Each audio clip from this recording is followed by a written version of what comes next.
I am delighted to be joined by Richard Radolia, CEO of Matrix, Global Holdings, Andre Belli, founder and CEO of Ballyson, and Jamie Ingram, senior editor at MEES, Middle East Economic Digest. Thanks a lot for joining us, gentlemen, this morning.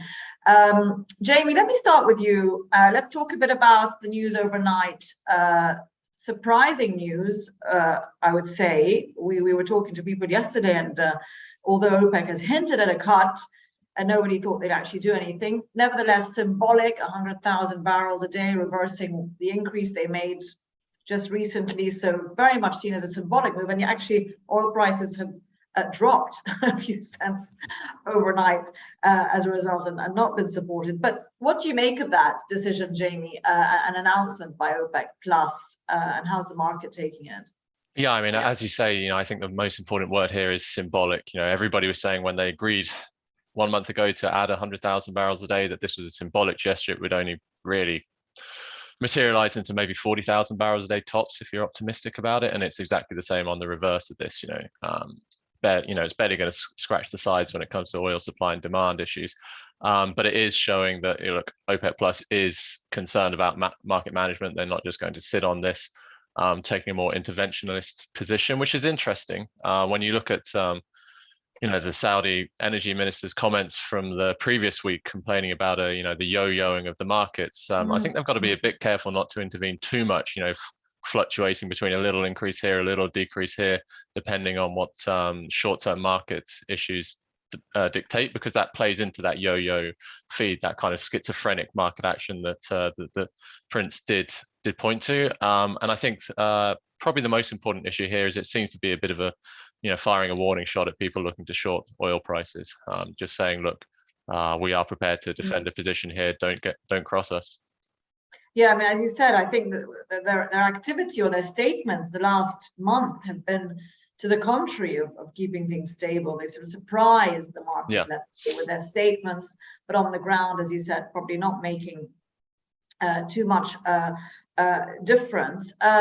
Richard, let me go to you on the sort of whole OPEC group, OPEC Plus, and let's talk a bit about the messaging that they are putting out there, and particularly in light of the fact that we had a visit between President Biden and the Crown Prince of Saudi Arabia earlier this summer, with pledges of support on each side for various things, but of course from the Saudis to the US about keeping oil prices under control, i.e., not letting them get too high, and yet everything that's been said, at least by Saudi since then, has been to the contrary. So how does that whole relationship play out? Well, I'd give you a fist bump, but I don't think it doesn't really work for much. Maybe a handshake should be something that's has a little more weight to it. I think what we're being told and what has happened is something that goes back 4 or 5, really 6 years. OPEC Plus with Russia has decided to put a line in the sand and say that we are going to control the supply. I think there are a couple of major things that have happened in this last 5 or 6 years. One is information has sped up so much that we now understand what demand is in real time. And so OPEC's ability to have an OPEC meeting, remember, they used to have one every quarter or every 6 months. They're now having one every month, and they're lasting 10 minutes. They make a decision, decision's over, and the market will react. So I think the point you made was exactly right. They're letting the market know that the policies that almost every Western government, if not more, are saying is, we don't want oil in 10 years. And my sense, I think the sense we should have here is OPEC is going to say, fine, then you're going to pay for it for the next 9. And I think that's really what we're at. Politicians are coming up with ideas that really run counter to simple economic reality and thought. They're talking about price caps. They're talking about, in California, they want to get rid of all gasoline-powered cars. And so I think what we're running up against is, and to look at what OPEC is doing, is look at it in light of the green policies that are being put in place. And it's causing 2, I think, major things that will come back to hurt Western governments overall. And that is, one is that private equity and large financial institutions are steering West and away from hydrocarbons. And this is something the investment in hydrocarbons forward on any kind of price signal in the past 30 to 40 years has what's really balanced the oil markets. The oil markets can balance because of investment. Well, when you change that structure and you force monies to flow into other things that are not hydrocarbon related, you get a price reaction. And I think what OPEC is doing now is saying that we are going to follow this path.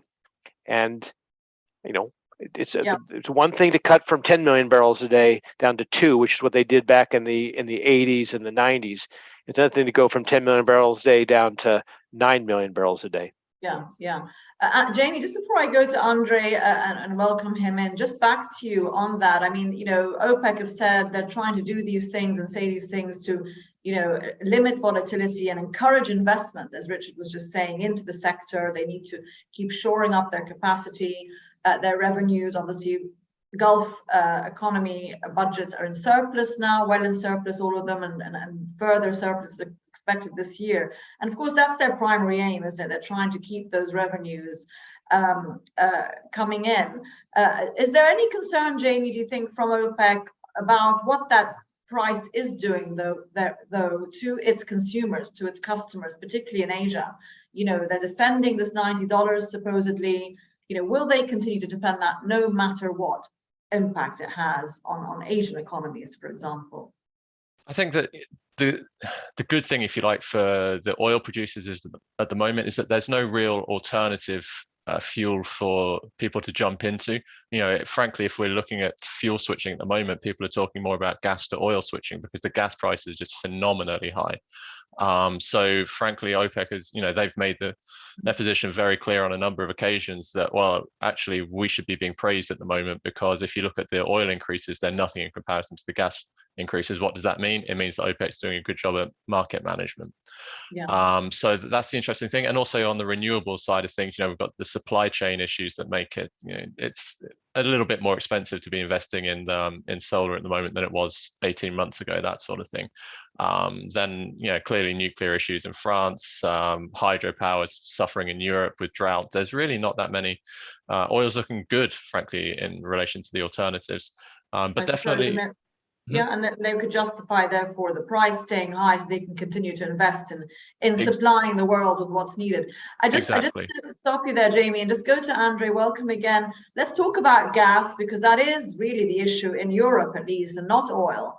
Yes, oil prices are up, but for Europe, really, of course, as we know, it's the gas crisis, gas prices, a gas price cap being discussed right now. Nord Stream 1 obviously being told is going to be indefinitely switched off. How is Europe looking at this at the moment, Andre, in terms of the storage levels that it's reached? A lot of people are saying it's fine for the next few months. Where do you think we stand there on the gas story?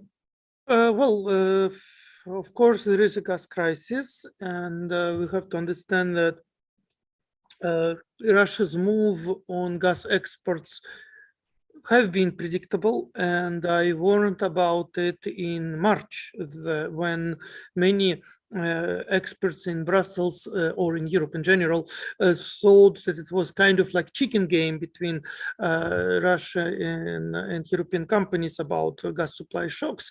And I told already in March that actually it's not a chicken game. Russia will reduce gas supplies. Now the only way where Russian gas flows to Europe is via Ukraine, where the very situation indicates that actually these flows are risky.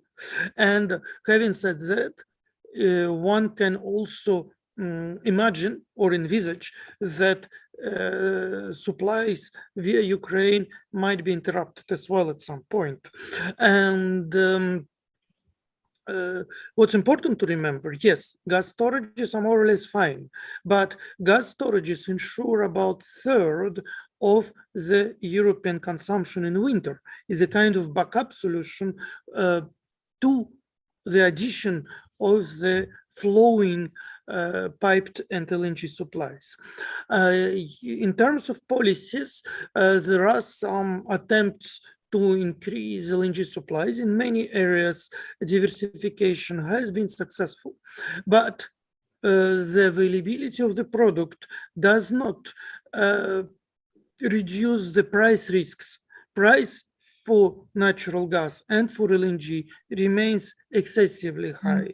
And that basically also stimulates electricity price hikes that directly affect the populations or the industries. So it remains very difficult to understand how European Union member states will proceed first to the fuel switch, for instance, increasing coal consumption, oil products consumptions where possible, especially in heating or electricity generation, or will it be forced to put industries on vacation, particularly chemical industries who require natural gas as a feedstock? Yeah, thanks, Andrei. Well, yeah, exactly. The pros and cons of what to do on that. Richard, let me go to you. Are sanctions working on Russia? Do you think any of the sanctions the international community have put are working in any way? I don't know if I can make it that statement sitting here in California. I mean, I think that sanctions are making all of our politicians feel good about having sanctions, but Putin's in power. He's continued to have a war. He's making lots of money by selling oil to the Middle East, which then turns and sells it to the Europeans, and then sells the natural gas to the Chinese, and turns and sells it to the I think sanctions are doing nothing. I think sanctions are something that just another politician's sword that it's the emperor has no clothes. We're talking about things that Merkel said not too long ago. She takes no responsibility for any of the crisis that's in place. Politicians, if they were oil traders, would all be fired and their companies would be bankrupt. But they're not. They're all in power, and they continue to spout these comments that you almost think are fanciful. Andrei made a very good point. What happens when people start freezing? What happens to the politicians? What are they going to say? Well, in the States, they just said, we might not allow distillate exports to Europe. Well, how does that work? We're not going to have enough, we don't consume enough distillate in the United States for the distillate that's going to be produced at 97% run rates. It is completely upside down, and I don't know how we're going to get out of it. I think that maybe Putin is smarter than we all gave him credit for. I didn't think they would invade, so what do I know about that? But I think the real problem is that we have made this bed based on the belief that we're going to transition to this other green future, and the people who were in charge of making that decision did not know what they were doing. And how is U.S. production looking in terms of the next sort of quarter ahead? Again, we haven't really seen that take off as much as people would thought it would at this price. Well, we saw in one of your comments on the wire that you sent out today, there was someone talking about how this new infrastructure bill or inflation bill or whatever you want to call it was going to be great. They're raising the royalty tax on oil production. They are spending $300 billion to subsidize electric cars.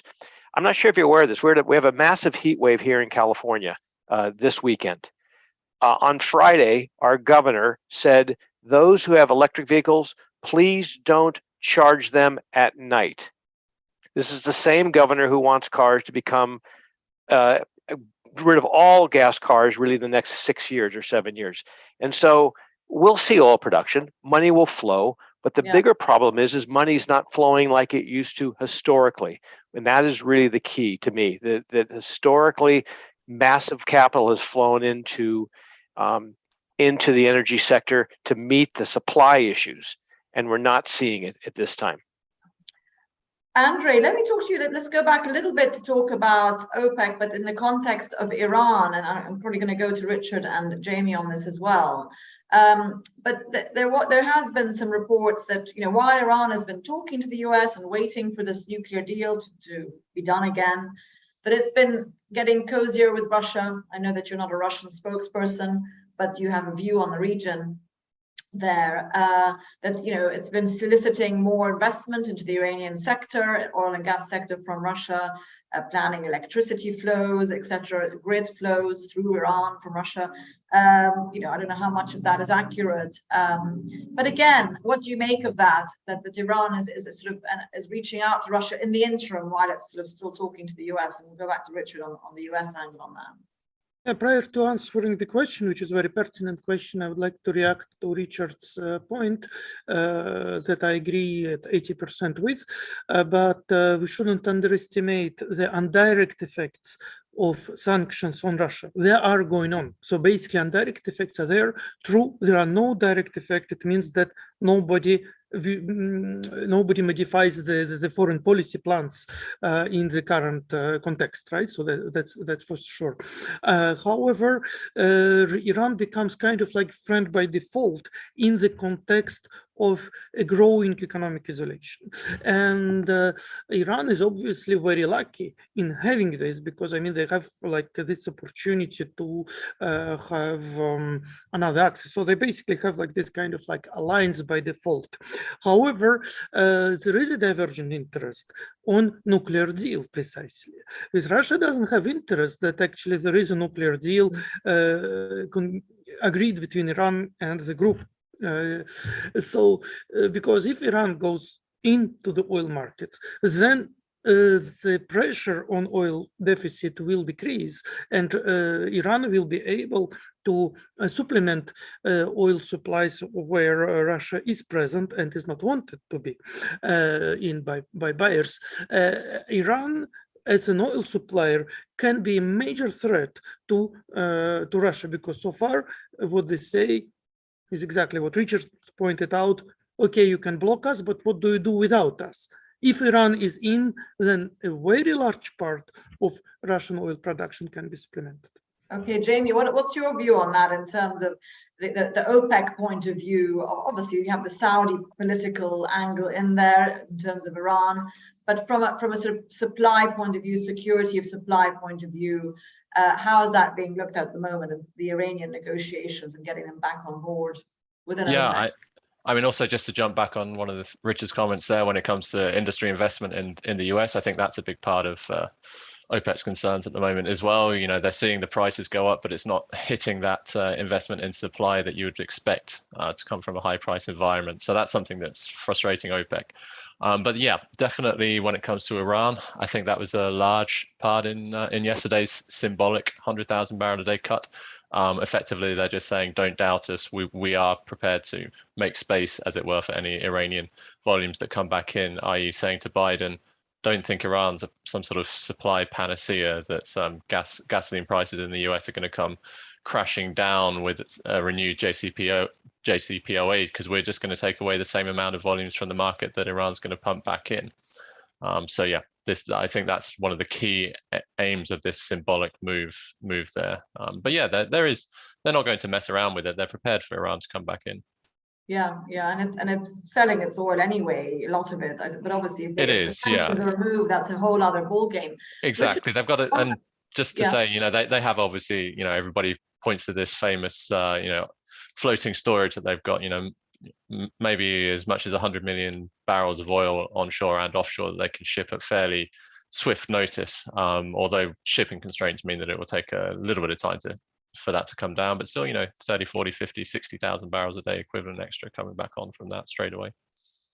Richard, does the US want this deal or not? We've had this on again, off again. I know there's sticking points, but for Biden, especially coming up to the elections now, midterms, how much from what you're hearing are they pushing to get this deal done? Is it an advantage for them to get it done before November?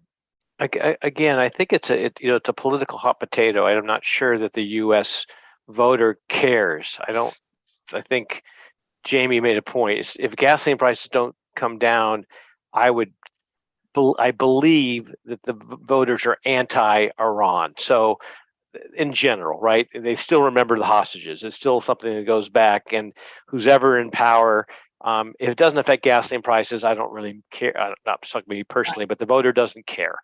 I think that where we're at is it does add volatility to the market. One of the couple of things that have happened here is is we're in this cyclical volatility spiral, which is high interest rates increase margin costs decrease liquidity, which increases volatility. So we're seeing 5% moves a day, and I think Iran's just another add-on to the volatile nature of the markets. I have a question for Andre about this. When we talk about sanctions, I think one of the things I do think sanctions will take hold on, and maybe it's not now. I've never really talked about, to my mind, whatever happens now happens.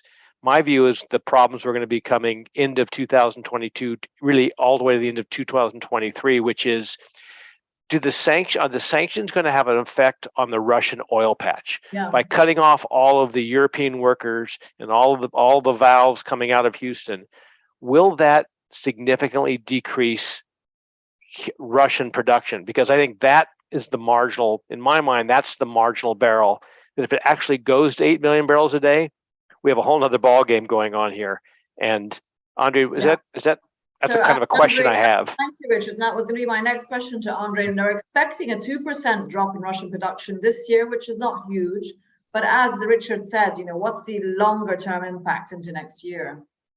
I don't know where the 2% decline comes from, because so far in Russian expert community, they are talking about something like 12 to 15% of decline over 2022. And it means that from, let's say, June to December, it would make almost 30% or like 27%. Of course, these are estimates. We will see in December what has actually happened. The issue is that oil is exported, so basically they leave Russian harbors, but very often is not purchased further. So very often they are staying somewhere in offshore areas and stored. Also, we don't know exactly how what are the effects will be on the access to equipment and technologies, and the number of projects involving deep water drilling or involving some operations are being revised and cancelled. So the situation is difficult.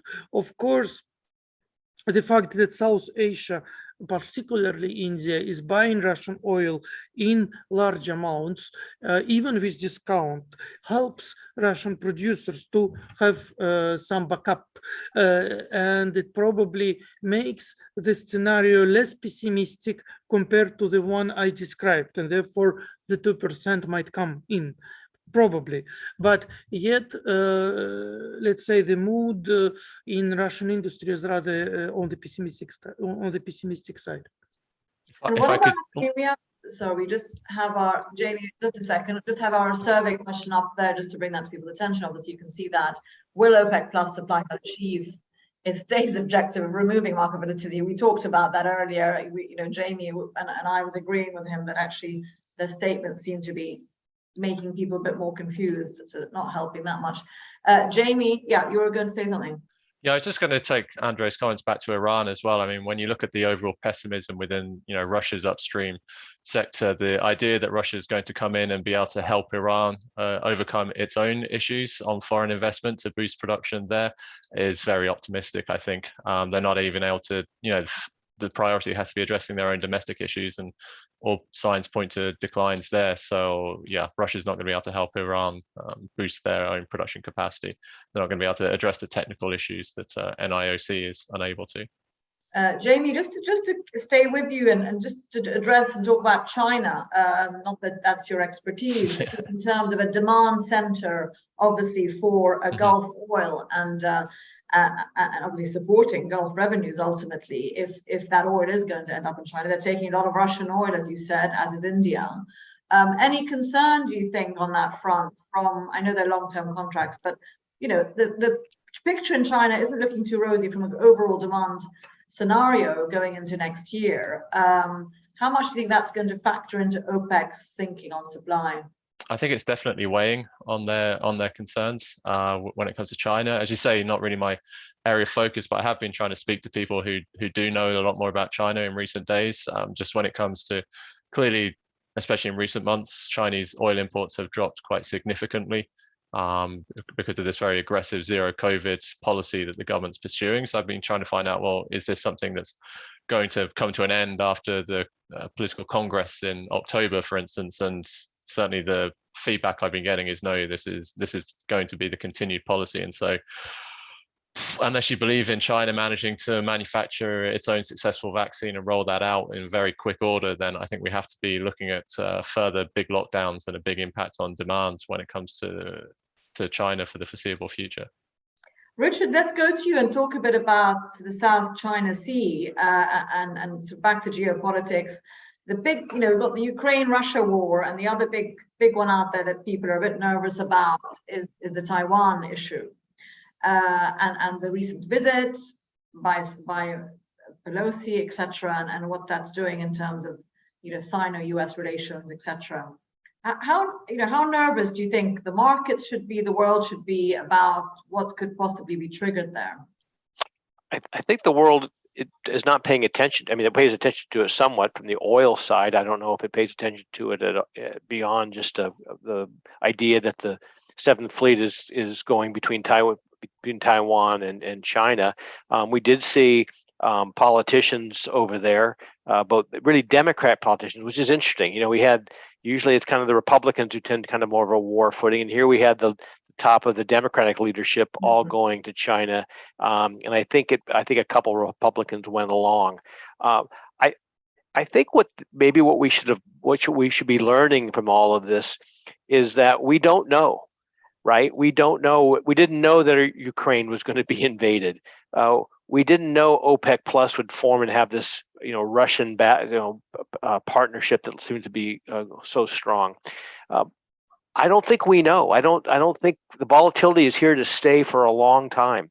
And I just went back and said, with higher interest rates, with higher margin costs, if a trader puts on a 500 lot position, could be out $2 million while he's sleeping. He's not going to do that. Everything's going to be spread. The curve is still very backwardated. It's a very tenuous market. It's not well balanced. I keep on asking the question. I saw something on the chat function that was going by that someone said oil demands could be 103 million barrels in the year 2050. Really? Is it going to be 103 million barrels? I think it could be 103 million barrels in 2025, I would think. And so how does that balance with Russia? How does that balance if something happens in China? I don't know. The world is being split up. Yeah, and I think, as you said, that's really the problem. Things that we could have perhaps even predicted before, and even on the economic front, again, just staying with you, Richard, on the US side and the US economy, we've talked about Europe a bit. Europe, there's no doubt, I think anyone would say that it's in for a really tough year ahead economically because of so many reasons. US is not looking too bad, despite the hawkish policy, etc.